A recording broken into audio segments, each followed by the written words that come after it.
As articuladas formam a partir da convergência entre mulheres que lutam contra a violência institucional no estado do Rio de Janeiro. Nossa luta tem buscado enfrentar a violência institucional que está estruturada sobre o racismo, o sexismo e as opressões correlacionadas que historicamente culpabilizam as mulheres e impedem elas de acessar seus direitos. No contexto de regressão de direitos que a gente tem vivido, desde o golpe da Dilma, em 2016, passando pelo governo interino de Michel Temer e mais recentemente no governo de Jair Bolsonaro, a gente percebe, o aprofundamento do conservadorismo nessa sociedade e como essa pauta conservadora tem impedido o acesso ao direito a mulheres. Lembremos que, há 1000 dias, não sabemos quem mandou matar Marielle Franco. Há 6 anos da morte de Cláudia da Silva Ferreira, os policiais que a mataram ainda seguem impunes. Recentemente, o julgamento de Mari Ferrer culpabilizou a vítima e absolveu o agressor. Também em 2020, o racismo institucional ficou evidente no caso Miguel. No âmbito da política, a violência institucional também tem se manifestado das formas mais cruéis. Parlamentares do campo progressista, como Thalíria Petroni, Renata Souza, Benedita da Silva e Isa Pena, têm sofrido cotidianamente a violência institucional no seu trabalho dentro do parlamento. Estes exemplos mostram como a violência institucional contra as mulheres tem crescido no Brasil e, apesar disso, continua sendo ignorada e pouco combatida pelas institucionalidades que têm competência para tal. Mas você deve estar aí se perguntando: o que é violência institucional? Como ela se manifesta? Será que você já viveu uma situação dessa e não sabe?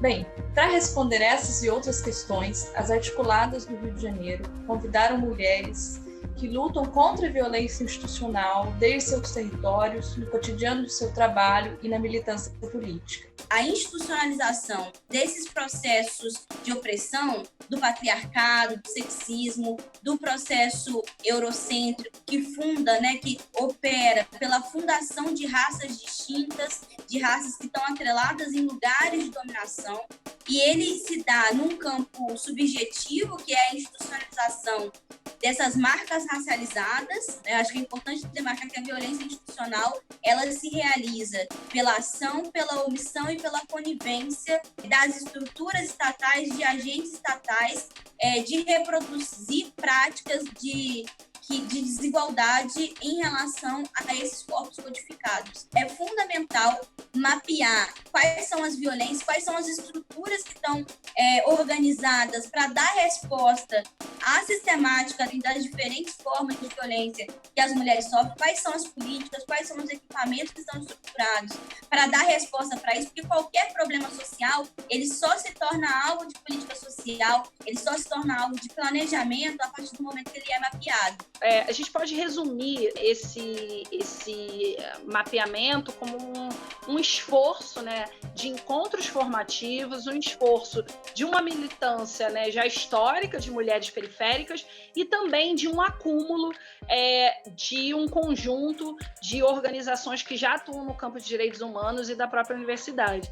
Então a gente entende, que esse mapeamento tem uma potência muito grande nesse sentido, porque ele é capaz de apontar caminhos, não necessariamente de determinar caminhos. O mapeamento ele foi construído a muitas mãos diversas, de diferentes cores, e para tornar esse mapeamento e esses fluxos vivos, e realmente úteis para as mulheres que sofrem a violência institucional no Brasil, especialmente no estado do Rio de Janeiro. A violência institucional se manifesta de diversas formas. Uma delas é a violência doméstica sofrida por mulheres. Durante a pandemia, sabemos que houve um aumento de 50% dos casos de violência doméstica, segundo o Tribunal de Justiça do Estado do Rio de Janeiro. Em geral, as políticas públicas voltadas para mulheres não estão organizadas considerando as particularidades das mulheres que moram em favelas e periferias, que têm uma condição de habitação precária, que moram em territórios dominados pela milícia, pelo tráfico, enfim. Vamos ouvir um pouco essas mulheres sobre como elas têm enfrentado essas situações durante a pandemia. Hoje eu entendo que a violência institucional, ela faz com que a gente se afunde por falta de conhecimento, por falta de infraestrutura familiar, porque não dá a gente a oportunidade de lutar, de fato, pela justiça e pelos direitos das pessoas. A gente vê nitidamente que é como se fosse uma engrenagem e o próprio Estado poderia dar um suporte inicial para saber onde está o erro. E eu, às vezes, tenho pesadelo, eu tomo remédio controlado, eu não consigo me desvincular do que aconteceu comigo no passado. Eu morei, durante esse período que eu fui abusada na infância, eu morei numa divisa de territórios. E nessa divisa de territórios, a gente via muitas coisas ruins.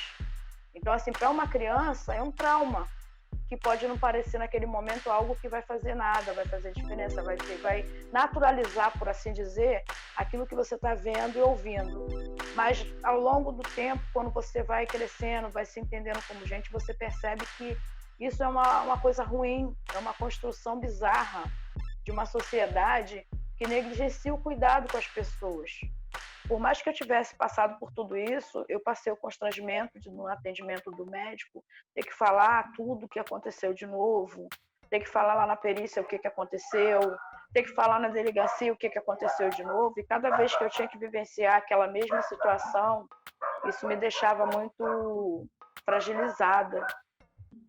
O que falta no sistema de justiça é atuar com um olhar de gênero. Entender que ele precisa ser capacitado nesse sentido. Que esse homem médio, que é a ideia do direito, né, criado pelo homem médio, já não existe mais. Existem grupos historicamente excluídos e que por isso se tornam vulneráveis e que precisam de um tratamento diferenciado. Enquanto o sistema de justiça não entender isso, ele não vai estar fazendo justiça. Porque uma vítima de uma violência, especialmente uma tentativa de feminicídio, é uma pessoa que precisa de acolhimento, é uma pessoa que precisa se fortalecer.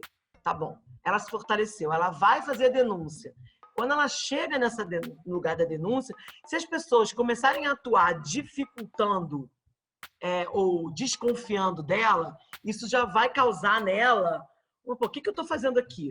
Você cria todo um aparato para dizer que aquela mulher ali ela está numa situação de vulnerabilidade, ela precisa se igualar, mas você tem um sistema de justiça que não entendeu essa vulnerabilidade até agora. Então, ele está sempre atuando no sentido de buscar alguma coisa para justificar a absolvição do homem que bateu na mulher. O sistema de justiça, aí eu estou falando OAB, Defensoria, Tribunal de Justiça, Ministério Público e etc. Eles precisam ter um compromisso sério e só colocar ali profissionais que tenham essa capacitação de entender, de ter esse olhar de gênero. A discriminação em função da identidade de gênero não normativa já é reconhecida como um crime no Brasil por lei. No entanto, no país, as pessoas trans seguem sendo mortas e assassinadas. Somos o país que mais mata pessoas trans do mundo. Toda a nossa educação, toda a nossa cultura, todas as nossas normas sociais foram estabelecidas considerando que sujeitos de direitos são pessoas cisgêneras e heterossexuais. Qualquer pessoa que vive de modo diferente disso, ou seja, de uma forma não cisgênera e de uma forma não heterossexual, é uma pessoa transgressora, em determinada época tida como uma pessoa marginal, uma pessoa pervertida. Por conta disso, pessoas transexuais, não héteros, pessoas homossexuais, pessoas bissexuais, né, pessoas pansexuais, pessoas assexuais são tidas como pessoas diferentes. E aí, assim sendo, a nossa sociedade não foi criada para esse padrão. Automaticamente, o nosso sistema de justiça, nosso sistema de saúde, nosso sistema de previdência também não foi criado para essas pessoas. Então, como dizer que as pessoas transgêneras, né, as pessoas que não são cisgêneras, estão protegidas pela nossa norma? Não estão. O reconhecimento legal da identidade de gênero e do nome social tem sido uma forma de proteção das pessoas trans no Brasil. O reconhecimento da identidade de gênero, para mim, está dentro de um conceito um pouco maior, que é o conceito de ter acesso a processos de afirmação de gênero. Ele é um direito, mas ele é um processo muito mais amplo, né? O reconhecimento da identidade de gênero passa pelos processos de afirmação de gênero, que são, sim, a troca de nome, são a troca dos documentos, sem precisar de laudo médico, de tutela do Estado, a pessoa simplesmente vai lá e troca, mas também envolve uma série de procedimentos médicos e de cuidados que as pessoas trans devem ter direito para poder fazer as suas modificações corporais com qualidade. Também tem a ver com o reconhecimento dessas identidades dentro das instituições brasileiras. A questão da violência policial tem a ver também com a questão do enfrentamento do respeito, como essas autoridades policiais vão lidar com essa pessoa no dia a dia e como essa pessoa vai ter acesso aos operadores do direito e da segurança pública, né? Quando ela chega lá, para ela não ser revitimizada, né? Muitas vezes mulheres trans, homens trans, pessoas não binárias chegam à delegacia para reportar um caso de LGBTfobia, né? De um crime de LGBTfobia, de homotransfobia, conforme está na lei, e ela às vezes é revitimizada, ela pode apanhar, às vezes, desses policiais, ou às vezes eles se recusarem a colocar nos autos, né? No boletim de ocorrência, a motivação do crime, reportar esse crime de maneira diferente, em vez de reportar como LGBTfobia, reportar como injúria comum, reportar de uma outra maneira, ou seja, apagar os dados dessa pessoa, apagar o objetivo, o objeto pelo qual essa pessoa foi ali, e essa pessoa está sendo revitimizada, porque ela está procurando a busca pelos seus direitos e não está conseguindo. Então, tudo isso tem a ver com o reconhecimento legal da identidade de gênero. Só o reconhecimento no papel, de uma mudança de nome, de gênero, tem um efeito simbólico muito grande, mas ele adianta de muito pouco se as instituições e as pessoas na sociedade não estão preparadas para te acolher. O encarceramento em massa sempre foi utilizado no Brasil como controle da pobreza ou vingança social. Segundo o Conselho Nacional de Justiça, somos a terceira população carcerária do mundo, ficando atrás apenas dos Estados Unidos e da China.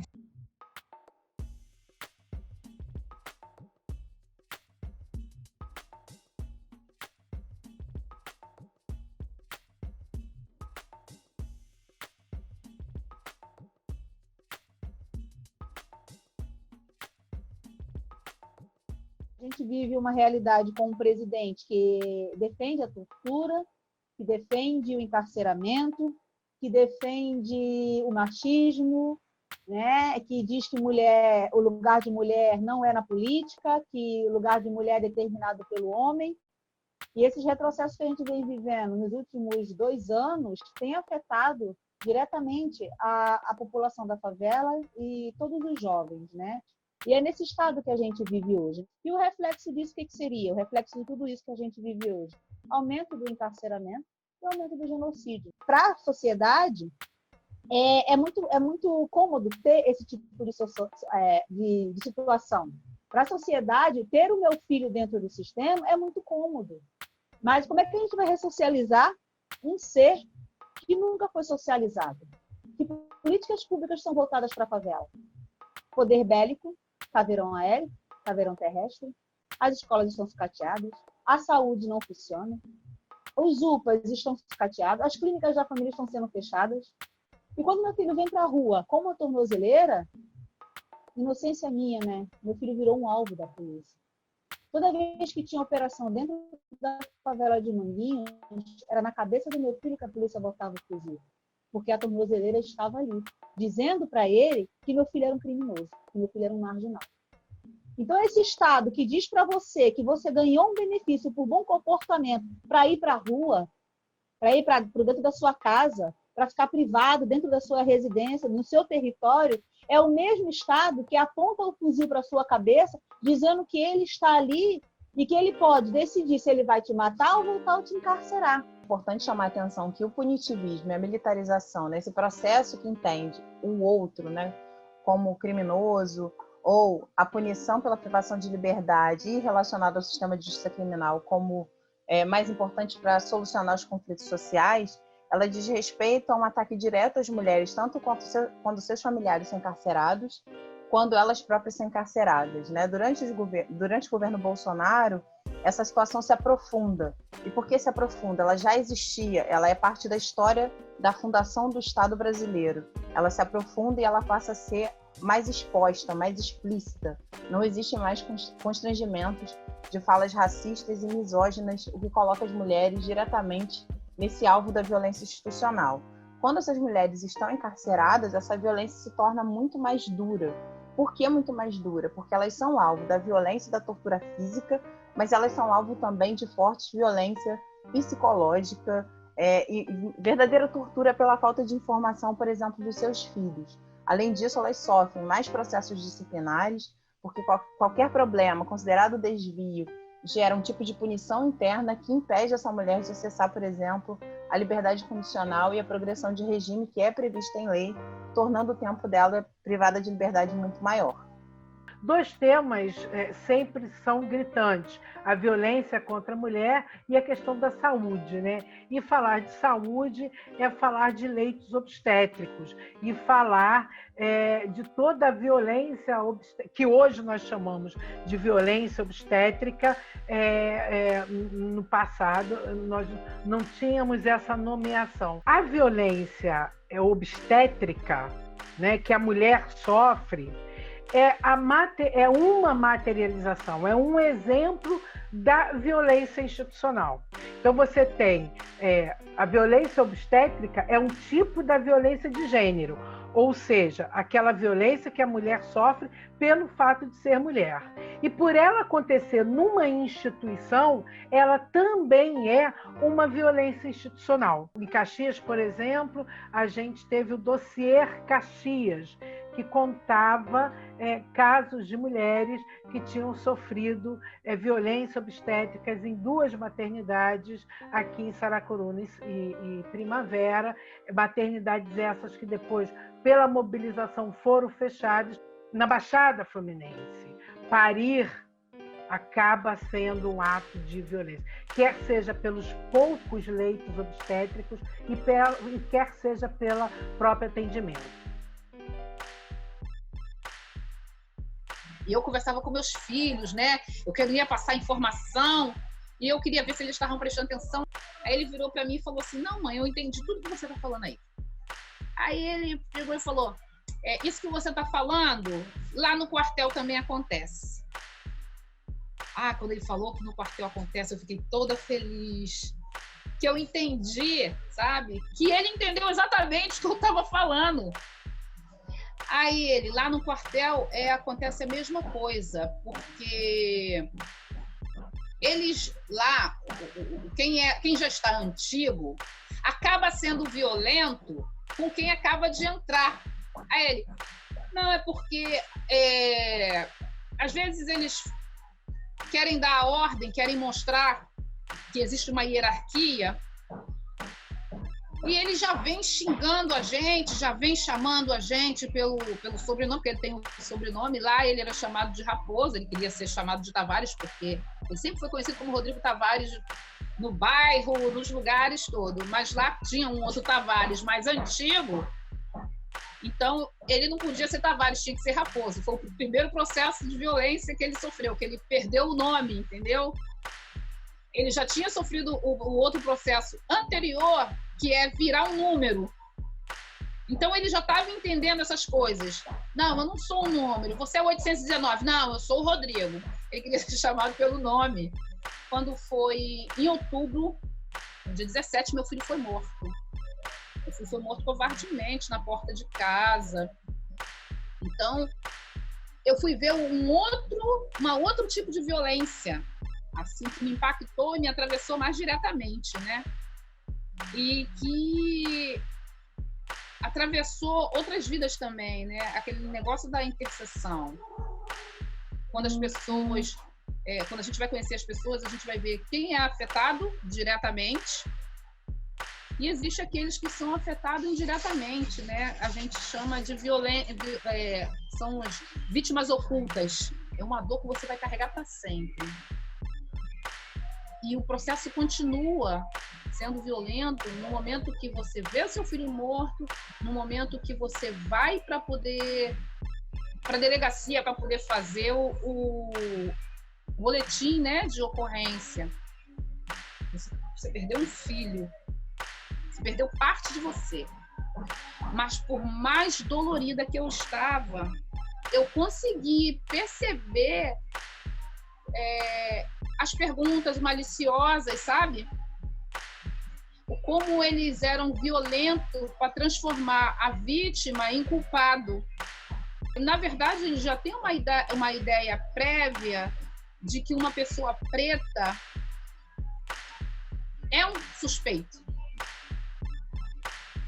É um suspeito. Então, se aquela pessoa morrer, alguma coisa ele fez. Como que a vítima deixa de ser vítima para se tornar o culpado?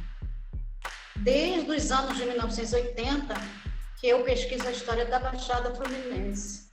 Sou uma pesquisadora militante aqui da história local, por conta também de ser uma ativista militante dos movimentos sociais. Os territórios periféricos, chamados sertões cariocas, que é a zona oeste do Rio de Janeiro, a Baixada Fluminense, as favelas. E a história dessa população, para onde fica? Eu acho que isso é uma extrema violência.